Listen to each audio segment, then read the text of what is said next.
So in this talk, I'll be talking about, like you mentioned, like, some of the work, what we are doing in our R&D. We do have R&D in Amsterdam and also in Toronto. So I manage the R&D side in Amsterdam. So I will be mainly talking about how this technology can be used for tumor angiogenesis imaging, especially the multimodal aspect of this technology. So to talk about like the visual sonics technology, one of the highlights is this high frequency.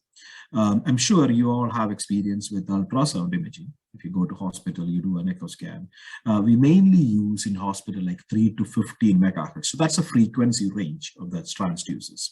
But when we work on actually on a higher frequency side, it goes from 9 to 70 megahertz. So when you have the higher frequency, the advantage is you can get a better resolution. So I will explain that here. So we are looking into the median nerve here. So you can see that in the schematic. So this nerve has this median nerve has a lot of nerve bundles.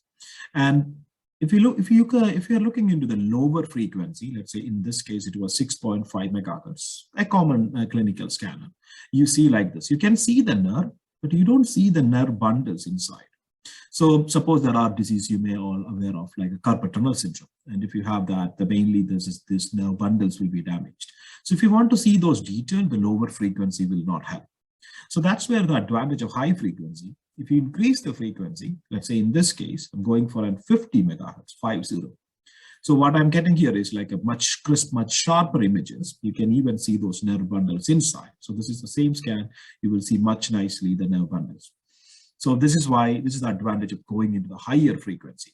But again, I would say, like, there is also a limitation or a trade-off when you have a higher frequency. One of the challenges we will have is the attenuation of ultrasound is very high, so we will not go much deeper. So there is a limitation. So we can have a higher resolution, but the depth will be limited. So what we do at Visual Sonics is we have like a different range of frequencies, and then we pick according to the application. And another aspect is, like, when we do any type of imaging, like for example, tumor, we want to have as much information, right? So when it is a tumor, we want to know how the shape is, what is the molecular side, what is the functionality of that tumor. So if you look, but just the ultrasound, the trouble is, you see, oh, you can get a good resolution, but you will not have like any molecular information. But that's where the advantage of optical imaging. I see in the first talk we have talked about optical. Also in the second talk we had about like different photosensitizer, and also having optical imaging. What is the advantage of optical imaging? Optical imaging, we mainly get molecular information. So what we do here is like we combine these two technologies. That's called photoacoustics. Photo means, again, optical side, acoustics is ultrasound side. So if we can combine these two technologies, we can get the benefit of all these two technologies, and then we're going to get anatomical, functional, and molecular information from that one scan. So that's the idea we are developing. So how we do it? I mean, if you look into this, Grace, this is the normal ultrasound transducer. So what we did is we modified this transducer in a way to connect some optical fibers. So for example, in photoacoustics, you shine the light, you shine the tissue with a nanosecond laser pulse. So then the tissue will absorb that light, and then there will be thermoelastic expansion. And that actually converts this energy into another form than the ultrasound. So I'll show you a schematic. You have a light in, then there will be thermoelastic expansion, and that produces sound, and you can detect it. So the advantage here is you just modify this transducer by the fibers from the side, and then you use this same transducer to detect the sound. So you can do ultrasound, common normal ultrasound with this transducer, plus photoacoustics using the same transducer. The only modification we are making is having a fiber connected from the side. So just keep in mind, optical, light in, light out. Here, light in, sound out. So that's the main difference. So that's the reason we can get a better depth and other information. So here I will show you like how this works in a tumor angiogenesis side. So anatomically, I told you we can get high resolution. So that means we can look into the tumor shape. So here you have a tumor. This is even like the smallest tumor. What we have is around like 140 microns, well, millimeter square. And you can measure this tumor at different days for a longitudinal scan and find out that how the tumor is growing. This is mainly on the anatomical side.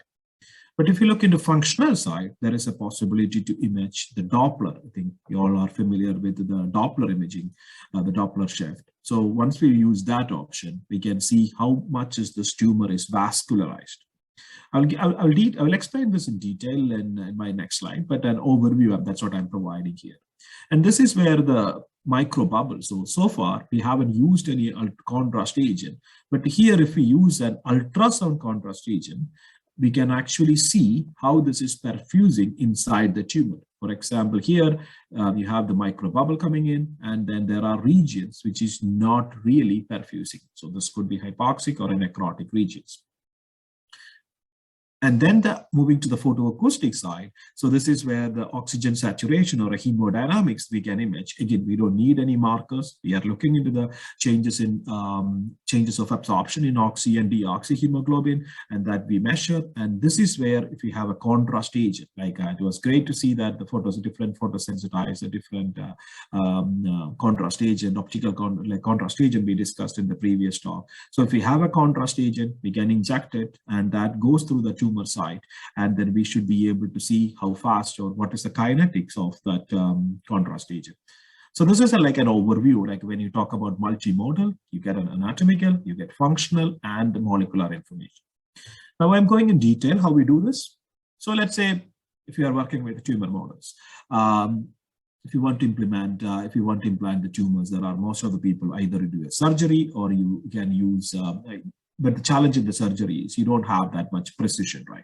So here we can actually use this, one of the feature of ultrasound, the real-time visualization of ultrasound, to inject the tumor cells. So here I'm not injecting anything, I'm just showing in the concept, the needle, it's a 30G needle, which is coming in.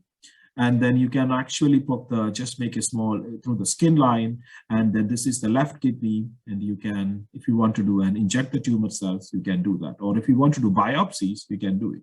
So we get the precision. It is real time, and then we will see exactly where we are injecting the tumor cells.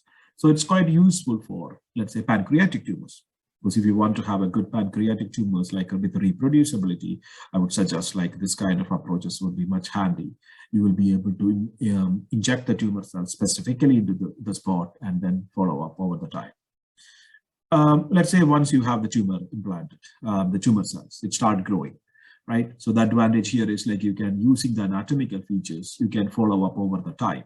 So in this case, I have like a day 1, day 2. It's not just after the implantation, but there are a few days later. You can see that the total tumor growth is to the tumor dimension is 10.46 millimeter cube, day 2, day 4, sorry, day 2, day 3, it's increasing. So what we do is we just need to do a 3D scan, and the system has like a lot of automated approaches. You just make the mesh and then to calculate what is the total volume of that particular tumor that we have selected.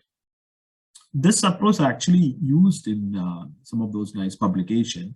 So this is an interesting publication I would like to always mention. So in this work, what they did is they actually implanted tumor cells into the adrenal gland by using this image-guided injection. And then they used optical imaging, the BLI, at different time points. They measured this tumor growth over 57 days. And then this is where they're looking into those optical. You can see it, yes, the tumor is there, but you don't have any information about the total volume or total depth. That's where the advantage of photoacoustics comes in. Here, an ultrasound comes in. So in this case, you have an ultrasound image, which the tumor is highlighted. And this is where we have the MRI image. So if you look into this image, you can clearly see the volume calculation from the MRI versus ultrasound. We are having a very good correlation. So I'm not saying like that one technology is better than the other, but here you see one advantage, because when you have an ultrasound, it is much real time, much faster. You're gonna have a better, you're gonna have a good sensitivity like an MRI to looking into the tumor volumes. This is another example where they really looked into this colorectal cancer. So the colon cancer, like they have it, and then this is really like distributed all over the colon. You can see that all those different slices, these are the multiple slices we took, and you can see that in this mesh image, the blue is the total colon, and then the red, that's where the different tumors are. So we're talking about the high resolution here, so you can nicely see this the distribution. So that's all about the ultrasound application, looking into the structure. So now I'm moving into the functional side from the anatomical. So here is a schematic just to show you the tumor angiogenesis. So let's say tumor, then there is like a lot of angiogenesis, new blood vessel formation will be there, and there will be like a lot of blood vessels will be going into the tumor site.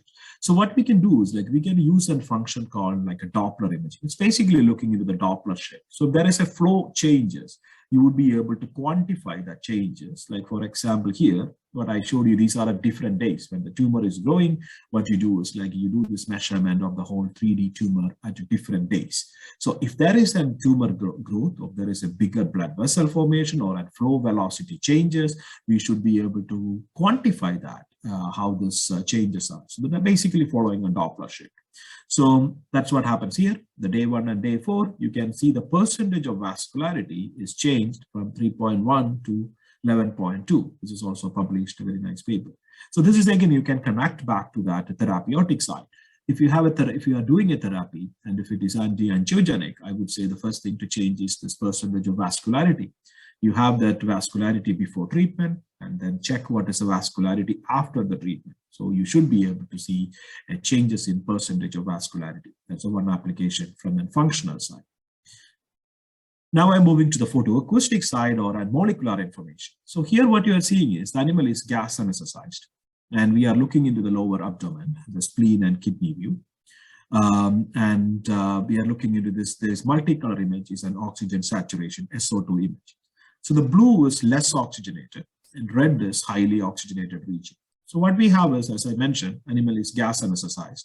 Earlier it was medical air, and then we changed that medical air to 5%. It's more of a hypoxic situation we are inducing.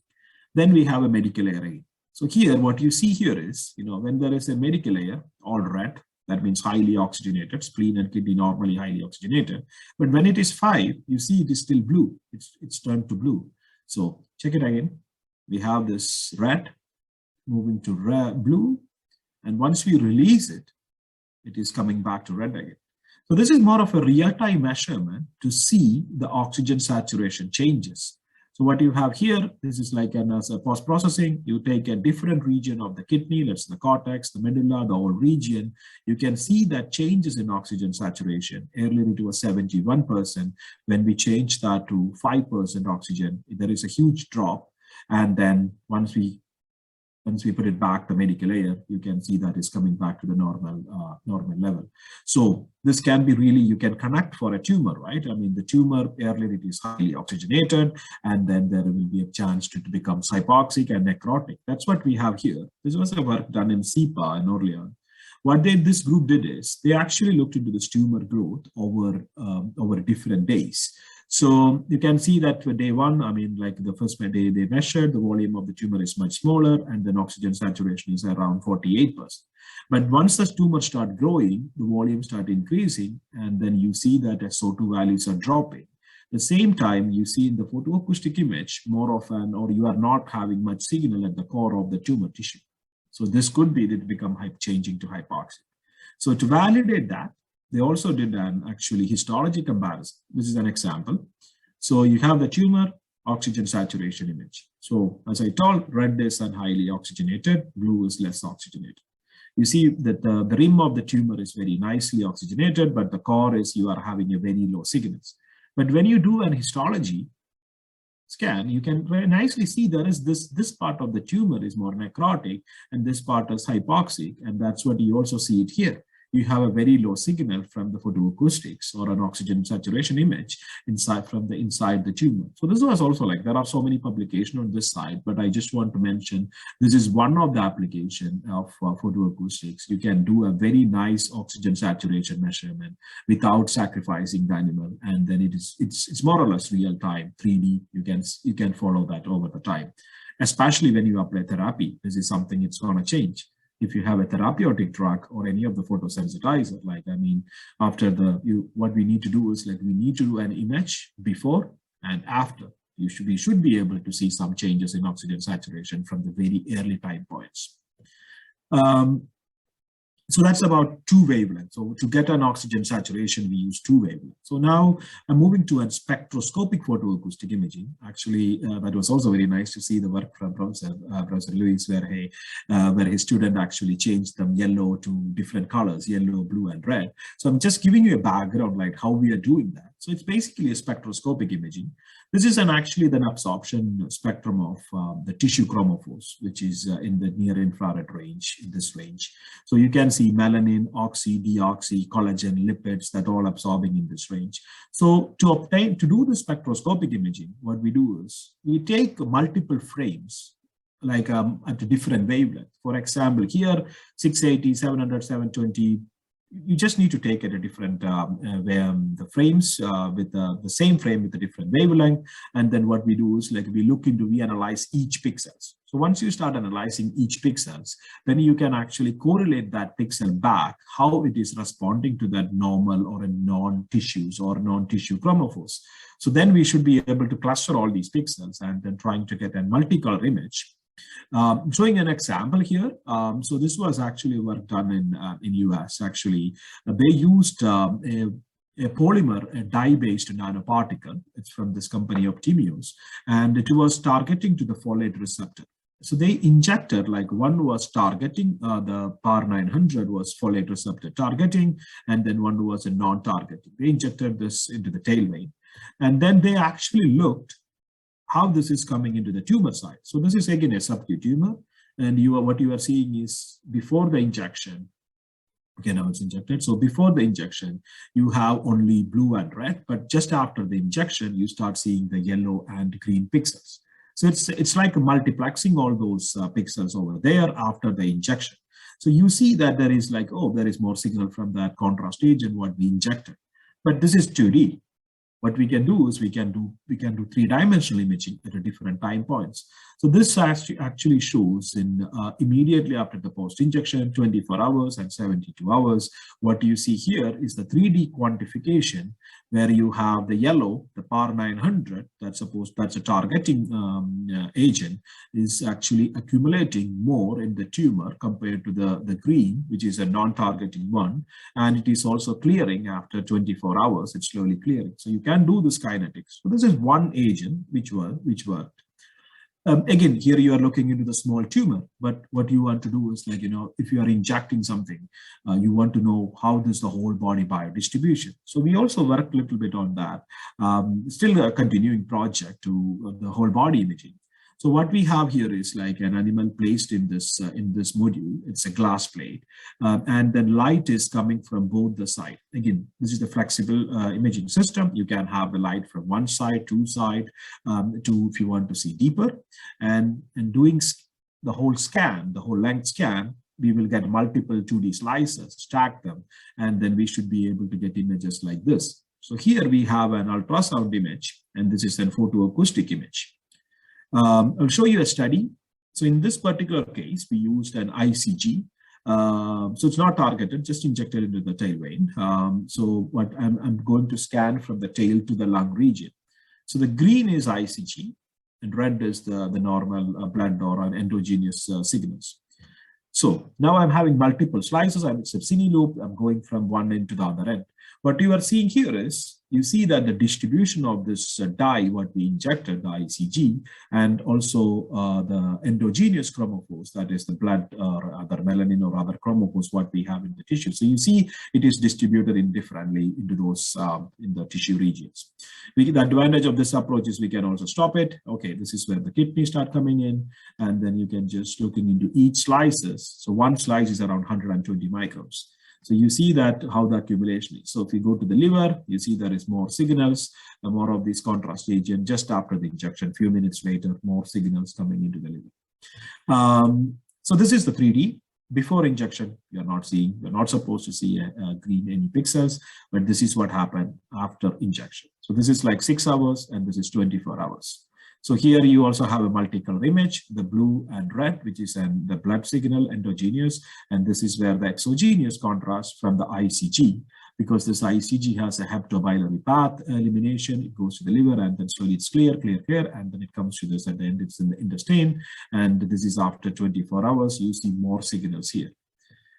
So this actually allows us to do a biodistribution, like a whole body biodistribution. So this is just a concept I'm showing. I don't have that particular image of that contrast agent, but this is an oxygen saturation image. What we can do is, you don't have to stack the animal. You can look this animal at different time points and look each organ, so liver, bladder, stomach, how much signals are coming from. So if we have a contrast agent or any dye which we injected, that goes to all over the body, and we just need to do a multiple time points measurement and then look each organ how this contrast agent or this particular drug is coming in.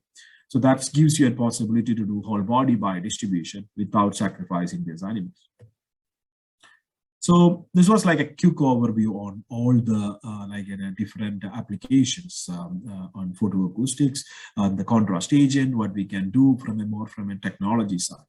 And talking about this photoacoustics, I would also want to mention where it is going, because as I mentioned, like around 2008 or some 2007, 2008, the main publication came from photoacoustics, and they looked into the brain oxygenation. After that, there are, even for us, like, as a company, we released the product in 2011.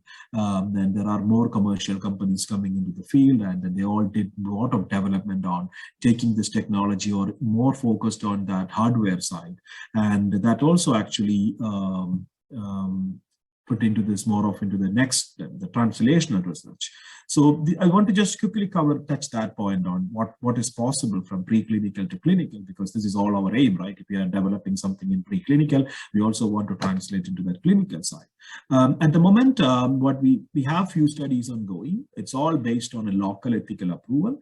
These are some of the studies like vascular, skin cancer, rheumatoid, plastic surgery, and breast imaging. So a lot of vascular studies are ongoing. And I really want to mention this group. Actually, this is from University of Lund in Sweden, led by Professor Malin Malmo and Nina Richtad and Magnus Cintio. They actually are using this technology in full on clinical translational research, and there is a lot of publications they have on this side, very recent work. If anybody interested into this, please check this website. This is very nice study ongoing. They are really utilizing this technology and showing the potential of how we can use it in the clinical side. Some images like what we can do, like I'm not showing that other work, but this is just a concept. We can do spectroscopic imaging, and melanin has a distinct spectrum. So if you are just measuring let's say the finger, the skin has a lot of melanin. So what you see here is like in orange, the melanin, and the blood vessel, the smaller blood capillaries underneath are represented in red. So you see this both sides of this finger, you can nicely see this melanin accumulation, melanin from the skin. So that means we should be able to use this approach in melanoma cancers, right? I mean, melanoma tumors. So this was an example of an 68-year-old lady. They have a pigmented lesion on the wrist.